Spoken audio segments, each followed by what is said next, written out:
I promise you that that person does not value their own time or yours. My name's Bear, and unlike the majority of autistic people who struggle with employment and income, I've always found managing money easy, although like many of us, I wasn't taught how to save in school. If you're using the tips on Save Like a Bear, you can only optimise so far. Sometimes you just need to increase your income to give yourself more wriggle room, or perhaps to fund a 90-degree turn in life. Making money from selling can be a bit of a puzzle, and the first part of the puzzle is deciding what to sell where and which method is going to be the best use of your time. In a previous installment, I talked about online marketplaces. Admittedly, it's not very often that I personally list things on online marketplaces because I do value my hourly rate pretty darn high, and I like to spend the rest of my time creating content to help other people. That might make a passive income down the road that's higher than my hourly rate anyway, so that's how I justify how I spend my time, but every decision is biased, right? Anywho, what I prefer to do therefore is to round up anything and everything that, in the spirit of Marie Kondo,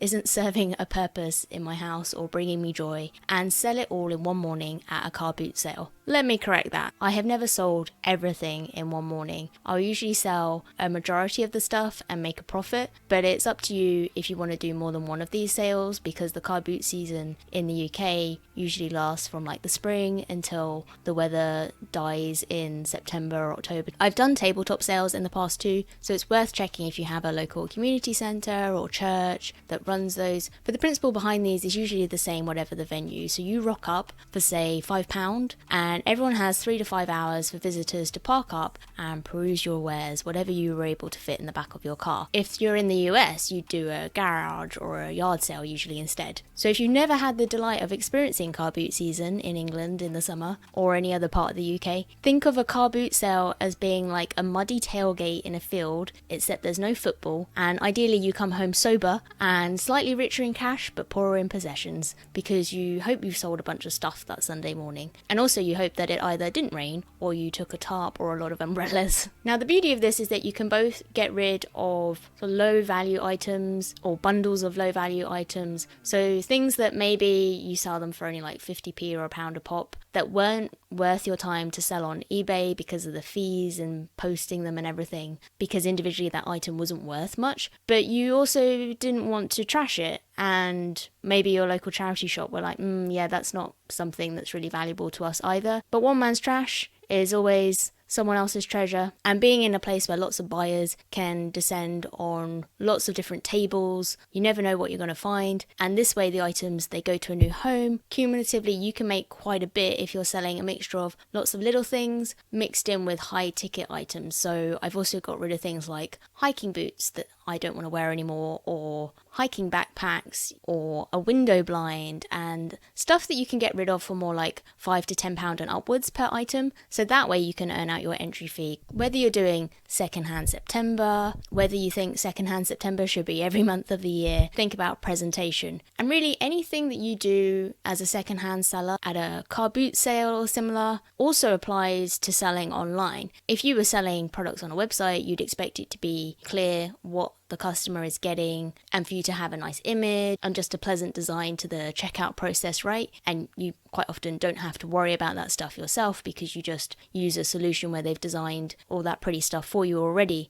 But if you're secondhand selling from a table in person, first things first, I would try and have a table. I have sold things in the past where I would just put down some waterproof material and everything was on the ground because I didn't have a table. Some sales have tables you can borrow, but what that does is it raises things up to people's eye level more, but also psychologically we just prefer to browse things that are within arm's reach rather than on the ground. And as part of that presentation, you can also clearly label things. So I don't put prices on products because that's the whole point of chatting to people. So anytime somebody asks how much I want for an item, I ask them what they want to offer because they should tell me what it's worth to them. I mean, I'm the one selling it. Like I said at the start, every decision is biased, so I don't dictate prices to anyone by writing a price. But if I've got boxes of different items, I might have a sign that says, you know, this is a crafts box, and this is a box for stationery, or this is a box for things for the kitchen, or if you like sewing. On the topic of pricing, I would usually start high if someone asks how much something costs. If they really won't name a price. I'm not sure if that's because people really don't think in advance about what they want to pay, or if it is part of their negotiation tactics, but I'll always just go in with the highest number that I can think of for that item, and one of two things will happen. So that person will either turn out to be a seagull. They'll say, well, I was thinking 10p. And if someone's thinking they're going to pay you 10p for something, what they're actually saying is that they want it for free, in which case they should stop going to sales, because a sale is not a donation, it's a sale. It's a place where you buy things. I promise you that that person does not value their own time or yours, and that the reason they want items for 10p is because by undervaluing themselves, they're probably not earning very much, and so they're hoarding their money. But if they actually valued their time better and other people's time better, they might get more of what they want in life. Or the other inevitable thing that happens is that people will negotiate you down, and that's when someone will say, oh, well, actually I was thinking I would pay this. So they did have a price in mind after all, they just wanted to see what you were going to say. As with all negotiations, the reason you go in high at the start is because if you have got something where you're like, yeah, I don't mind if someone buys that book for £1. The thing is, if they ask you how much it costs and you say £1 is fine, they'll then say to you, okay, well, how about I give you 20p? And before you know it, you're basically negotiating with people who almost want everything for free. My next tip would be to prepare like a Girl Scout. And again, this is one of these things that applies to, just going back a sec. I think this approach to pricing should apply if you're selling online as well, with things like eBay listings. If you start off with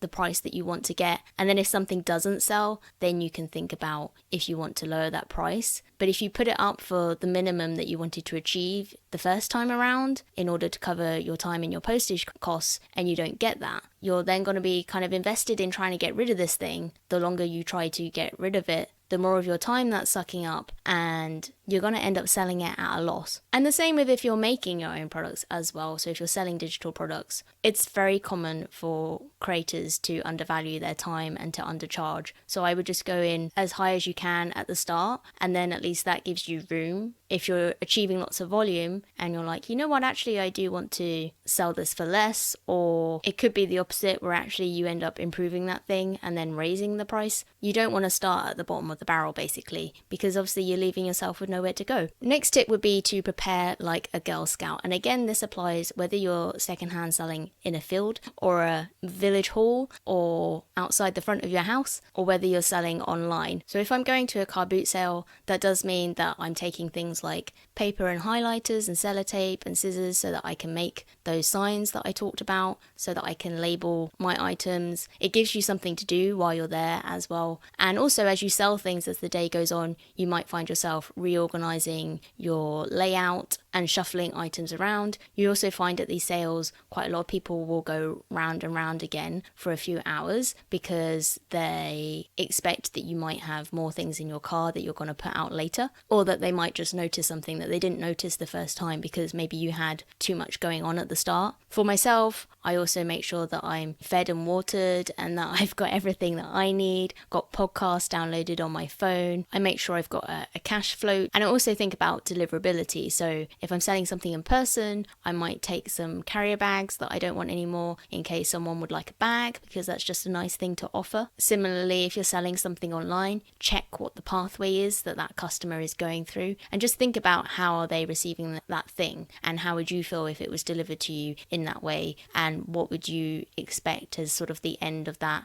journey. So a really simple thing, you don't usually get a receipt at a secondhand sale, you might get a bag instead. But if I'm buying something online, I'd really like to get a receipt email that says, thank you, here's your record of the thing. And you can be as personable in that as you like if you want to build a relationship, and maybe point them to something else you offer that would be helpful. It doesn't have to be something for sale, because if you're offering like a digital download, that's obviously not coming in a wrapper. You're not going to be sending that out in a gift box. It's just coming as like a link online or a link in someone's emails. The confirmation that they receive and what that actually looks like when they open that up, that's your opportunity to leave that person with a nice experience. I would keep track of what you're selling and for how much, so that... Hi Bears, it's Bear. As I'm editing this, I'm realizing that it's getting really long. So I'm going to split it into 2 parts. I'll finish off that tip for you and include all of the other tips, obviously. You're good? Good. How are you good? You turning me down? Okay, go. Go. Why are you still here? Oh, well, I'll play you some nice outro music and then catch you in part 2. Don't